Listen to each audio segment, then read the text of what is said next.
Hello students, I am sure आप बहुत अच्छे हैं और आपकी पढ़ाई भी अच्छी चल रही है। आज हम बात करेंगे सिंस की। सिंस अक्सर हमें कंफ्यूज करता है। हमने टाइम टू टाइम इसको एक्सप्लेन किया है, पर आज मैं चाहती थी कि मैं पूरा वीडियो इस पे डेडिकेट करूँ। एक छोटा सा वीडियो बनाएंगे और आपको अच्छी तरह समझ आ जाएगा कि सिंस किस तरह यूज़ होता है।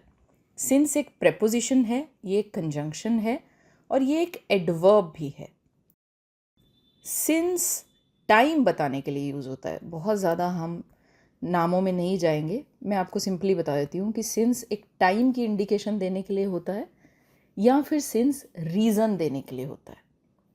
अक्सर मैंने देखा है कि बच्चों को, स्टूडेंट्स को ये कन्फ्यूजन होती है कि सिंस के बाद कौन सा टेंस आता है। तो सबसे पहले हम उसी इशू को रिजॉल्व करते हैं। सिंस के बाद पास्ट सिंपल आता है या प्रेजेंट परफेक्ट आता है, क्योंकि सिंस पास्ट का टाइम दिखाता है। मैंने अपने पिछले वीडियो में भी बताया था कि फॉर का यूज़ आप पास्ट, प्रेजेंट या फ्यूचर के टाइम के लिए कर सकते हैं, बट सिंस का यूज़ हमेशा पास्ट में कुछ हुआ था उस टाइम को बताने के लिए किया जाता है।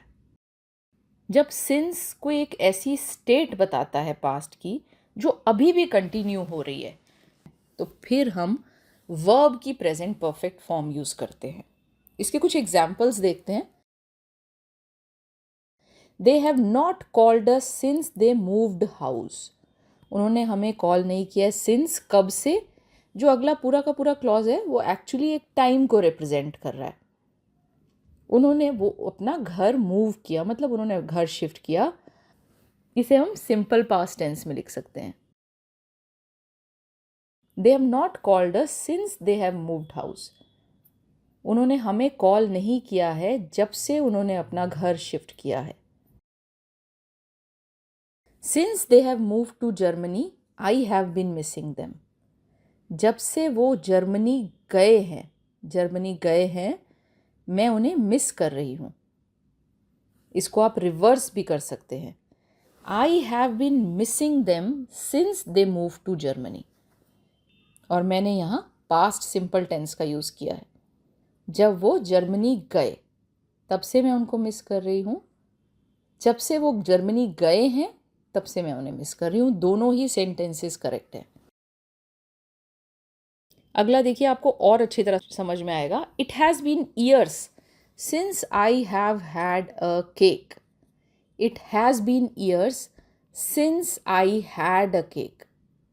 दोनों एक्सेप्टेबल हैं। पहले में प्रेजेंट परफेक्ट का यूज़ हुआ है और दूसरे में सिंपल पास्ट टेंस का यूज़ हुआ है।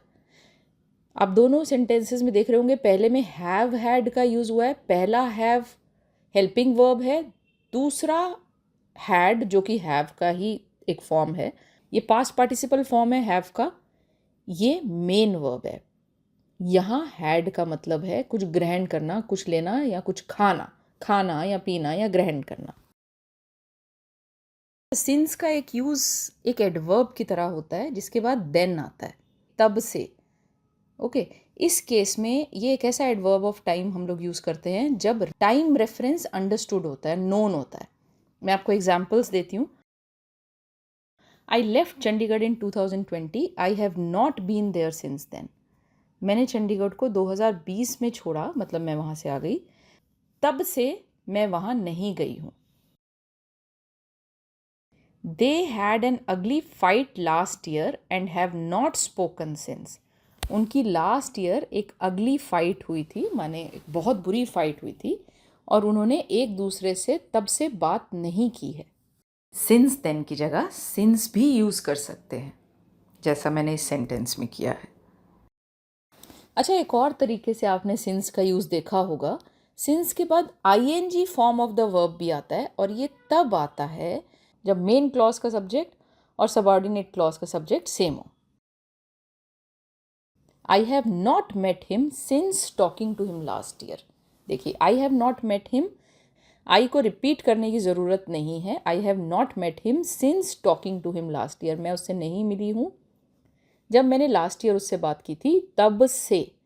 ओके, किसने बात की थी? मैंने ही बात की थी। तो जो पहला मेन क्लॉज है, I have not met him, इसका सब्जेक्ट आई, और सिंस के बाद जो आ रहा है उसका सब्जेक्ट आई, दोनों सेम है। Since living her last job she has not found a new job. इसमें देखिए हमने ऑर्डर को रिवर्स किया है, पहले सबॉर्डिनेट क्लॉज आ रहा है, सिंस से शुरू हो रहा है, दोनों क्लॉजेस के बीच में एक कॉमा है, वही रूल हम यूज़ कर रहे हैं। Since living her last job, जब से उसने अपनी लास्ट जॉब छोड़ी है उसको नई जॉब नहीं मिली है। दोनों का सब्जेक्ट जो है शी है, तो आप इस स्ट्रक्चर को यूज़ कर सकते हैं।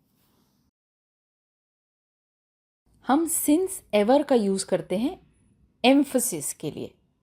देखते हैं कैसे। कई बार ना ये लैंग्वेज है, देखिए लैंग्वेज है, इसमें एक ही चीज़ को कई तरह से एक्सप्रेस किया जाता है और कभी कभी हम कुछ वर्ड्स का, कुछ शब्दों का प्रयोग करते हैं एक सर्टेन टोन लाने के लिए, एक इमोशन एक्सप्रेस करने के लिए। We met in 2010 and we have worked on many creative projects ever since. हम 2010 में मिले थे और तब से हमने ever since हमने कई creative projects पे इकट्ठे काम किया है। They moved to their village 5 years ago and have devoted their lives to the service of humanity ever since. देखिए ever since यहाँ कुछ भी नहीं कर रहा, सिर्फ एक emphasis के लिए, एक जोर दे के जब हम किसी बात को करते हैं, मतलब सेम है कि तब से ये चीज़ हो रही है। ठीक है, उन्होंने अपनी लाइफ को डिवोट किया हुआ है, अपनी लाइफ्स को डिवोट किया हुआ है किसके लिए? सर्विस ऑफ ह्यूमैनिटी के लिए। तब से डिवोट किया हुआ है, राइट। ये तब से की फीलिंग को एक्सप्रेस कर रहा है, बेसिकली एक स्ट्रेस दे के बोल रहे हैं हम। We both like the idea and have been working on it ever since. हम दोनों को ये आइडिया पसंद आया और तब से हम इस पर वर्क कर रहे हैं। ठीक है, अगर जोर देके किसी बात को करना है तो एवर सिंस का यूज़ करें। सिंस देन यूज़ कर सकते हैं, सिंस के बाद आप आईएनजी यूज़ कर सकते हैं, प्रेजेंट परफेक्ट यूज़ कर सकते हैं, पास्ट टेंस भी यूज़ करते हैं। डिपेंड करता है कब क्या यूज़ करना है, वो मैंने आपको बता दिया है। अगर आपके फिर कुछ क्वेश्चंस होते हैं तो आप हमें कमेंट में दे सकते हैं। सिंस का सिर्फ एक यही यूज़ नहीं है, सिंस रीजंस देने के लिए भी यूज़ होता है। We use since as a subordinating conjunction to introduce a subordinate clause, और ये यूज़ होता है रीजंस देने के लिए। आप जानते हैं कि एक सबॉर्डिनेट क्लॉज को, एक डिपेंडेंट क्लॉज को हमेशा एक इंडिपेंडेंट क्लॉज की ज़रूरत पड़ती है। इंडिपेंडेंट क्लॉज पहले आ सकता है, बाद में भी आ सकता है, दोनों का ऑर्डर हमेशा रिवर्स हो सकता है। Since she could not clear her exam she did not get the appointment letter. क्योंकि वो अपना एग्ज़ाम नहीं क्लियर कर पाई, comma, she did not get the appointment letter, उसे अपॉइंटमेंट लेटर नहीं मिला। She can dance well since she has rehearsed a lot. वह अच्छी तरह डांस कर सकती है क्योंकि उसने खूब रिहर्स किया है, उसने खूब रिहर्सल किया है। क्योंकि दोनों जगह पर क्योंकि के सेंस में सिंस यूज़ होता है और एक कंजंक्शन की तरह काम करता है, डिपेंडेंट और इंडिपेंडेंट क्लॉजेस को ज्वाइन करता है। ये बहुत कॉमन यूज़ है इसका।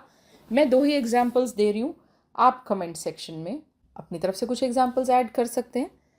आप हमें कॉल कर सकते हैं अगर आप हमारी क्लासेस ज्वाइन करना चाहते हैं। आई एम श्योर आज आपने कुछ इम्पॉर्टेंट लर्न किया है और कुछ गलतियाँ अब आप अवॉइड कर पाएंगे।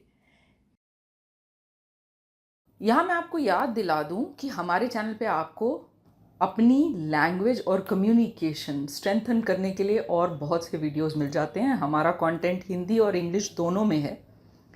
आपको ग्रामर पे, वोकैबुलरी पे कंटेंट मिलेगा, आपको आईएलटीएस पे बहुत यूज़फुल वीडियोस मिलेंगे। इसके अलावा हमारे चैनल पे कुछ वीडियोस हैं, ये इंग्लिश वीडियोस हैं जो आपको सिखाते हैं कि कैसे आप अपने राइटिंग और स्पीकिंग स्किल्स को पॉलिश कर सकते हैं। इसके अलावा हमारे चैनल पे पर्सनालिटी डेवलपमेंट थ्रू कम्युनिकेशन, किस तरह से आप अपने कम्युनिकेशन को ऑप्टिमाइज़ कर सकते हैं ताकि आपकी प्रोफेशनल और पर्सनल लाइफ्स बेटर हो सकें। अगर आपको लगता है कि हमारा चैनल आपके लिए और औरों के लिए यूज़फुल है और आगे भी प्रूव हो सकता है, तो प्लीज़ हमें इनकरेज करने के लिए हमारे चैनल को सब्सक्राइब कीजिए, इस वीडियो को लाइक कीजिए। कुछ नए तरह के वीडियोस चाहते हैं तो आप हमें बताइए। हमारे कंटेंट को अगर आप शेयर करेंगे तो हमारे लिए बहुत मदद होगी। Thank you, bye bye, see you soon.